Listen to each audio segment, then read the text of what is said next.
Hello and welcome back to the channel friends. आज के इस वीडियो में मैं आपको डिक्टेशन दूंगा।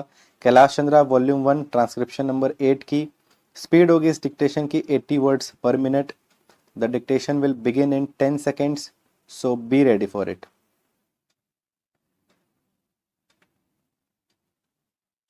5, 4, 3, 2, 1, start. In conclusion, I would like to say a word in regard to employment with which I have been dealing so far. According to the figures supplied, the number of displaced persons from Bangladesh employed through employment exchanges is only 37,000.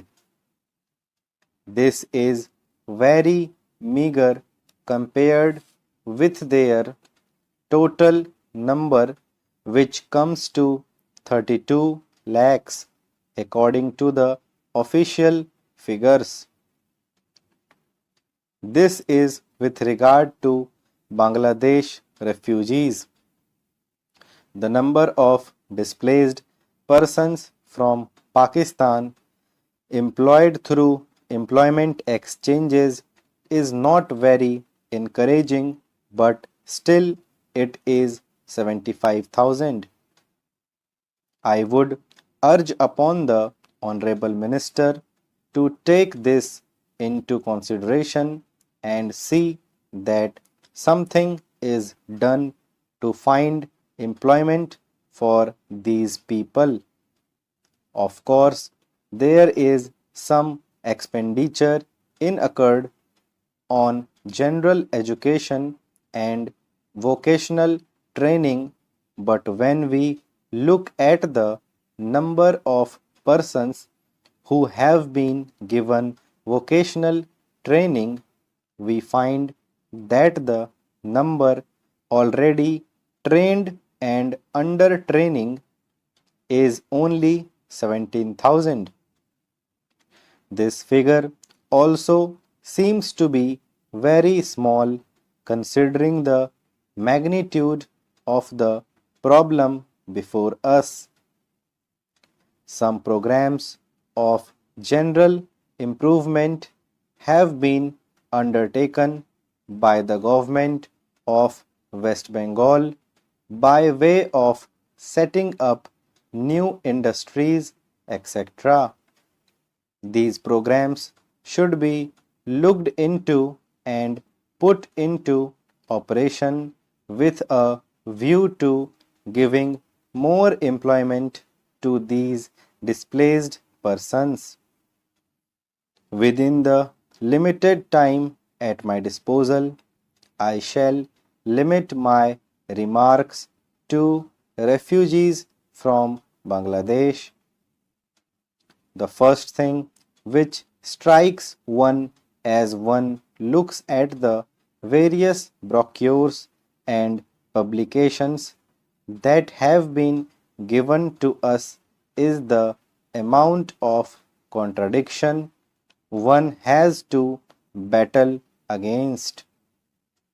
The first contradiction is in regard to the number of persons government think they have rehabilitated in West Bengal.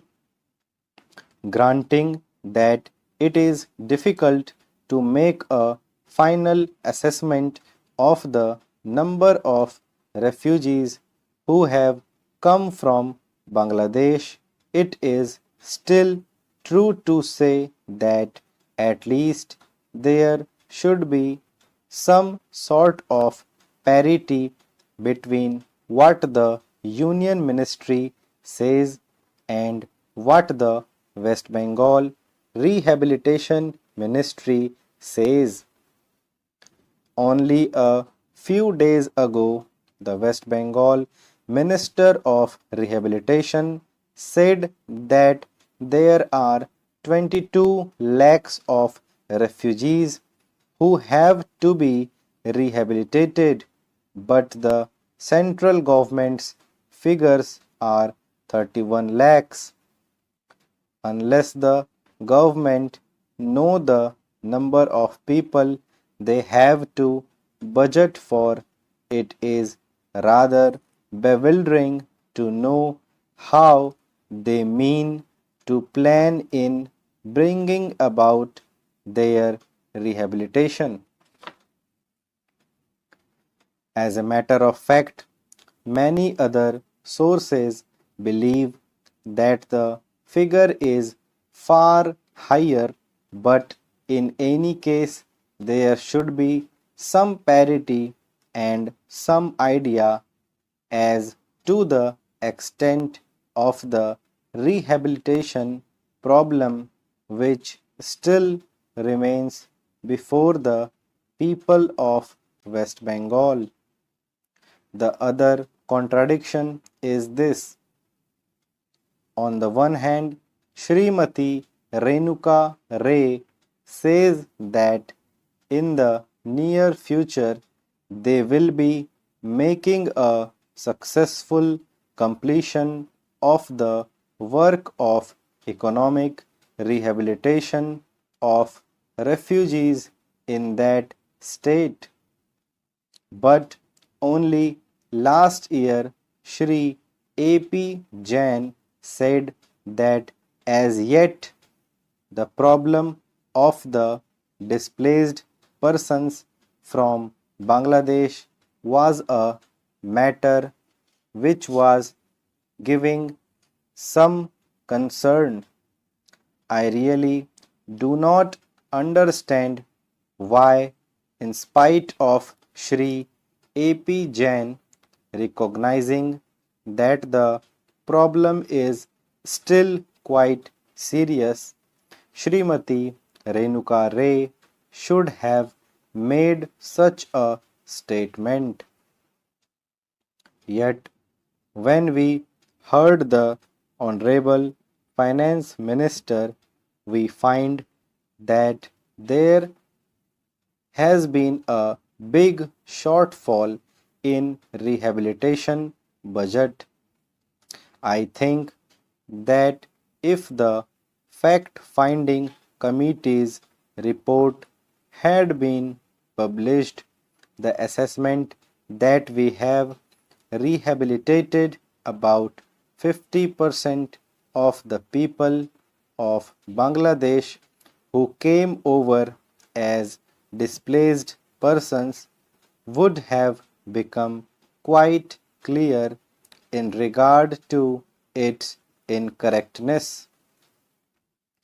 As a matter of fact, when we went round the camps and colonies in West Bengal, we found that as yet not more than 15% of the people have been rehabilitated in the sense that they are able to eke out their subsistence on the poorest levels.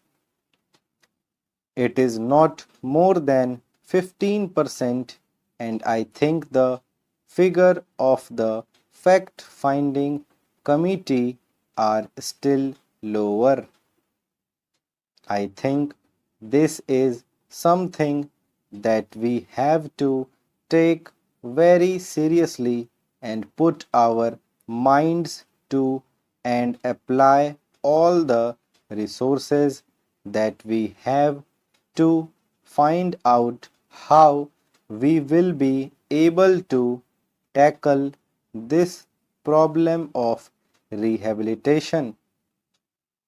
Now, coming to the question of relief, I feel that until we are able to give really proper rehabilitation, we cannot withdraw relief.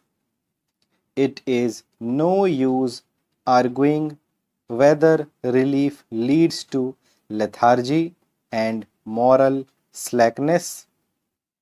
Unless our rehabilitation policies are fruitful, have we any right to starve the people to death.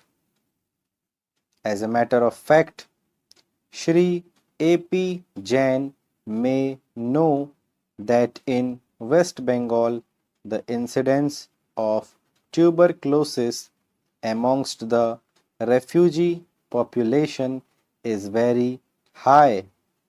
Only a small percentage of them is catered for by the medical relief given by the Directorate of Rehabilitation. If I am to tell you the tragic fate of the refugees in West Bengal, I would refer you to a report which appeared in February 1954